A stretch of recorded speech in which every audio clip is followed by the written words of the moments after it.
আল্লাহ তাআলা বলেছেন, হে ঈমানদারগণ, পুরুষগণ পুরুষদের প্রতি উপহাস করা উচিত না, হইতে পারে যে যাহাদের উপহাস করা হইতেছে তাহারা ওইসব উপহাসকারীদের অপেক্ষা আল্লাহ তাআলার নিকট উত্তম হইবে, এবং নারীগণ নারীদের প্রতি উপহাস করা উচিত না, হইতে পারে যে যাহাদের উপহাস করা হইতেছে তাহারা ওইসব উপহাসকারী নারীদের অপেক্ষা আল্লাহ তাআলার নিকট উত্তম হইবে।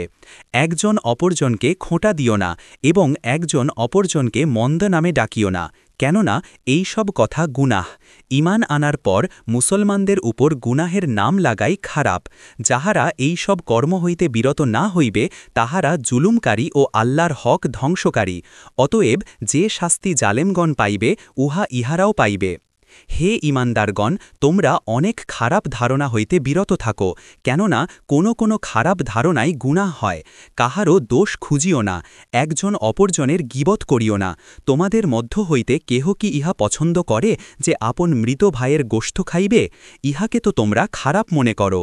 আল্লাহ তাআলাকে ভয় করিতে থাকো এবং তওবা করিয়া লাও, নিশ্চয়ই আল্লাহ তাআলা অত্যন্ত ক্ষমাশীল ও মেহেরবান। হে লোক সকল, আমি তোমাদের সকলকে একজন পুরুষ ও একজন নারী অর্থাৎ আদম ও হাওয়া হইতে পয়দা করিয়াছি। এই বিষয়ে তো সকলেই সমান। অতপর যে বিষয়ে পার্থক্য রাখিয়াছি উহা এই যে তোমাদের জাতি ও গোত্র বানাইয়াছি। ইহা শুধু এই জন্য যাহাতে তোমরা পরস্পরকে চিনিতে পার। ইহার মধ্যে বিভিন্ন হেকমত রহিয়াছে। এই বিভিন্ন গোত্র এই জন্য নয় যে একজন অপরজনের উপর গর্ব করিবে, কেননা আল্লাহ তাআলার নিকট তোমাদের মধ্যে অধিক ইজ্জতওয়ালা ওই ব্যক্তি যে তোমাদের মধ্যে সর্বাপেক্ষা বেশি পরহেজগার।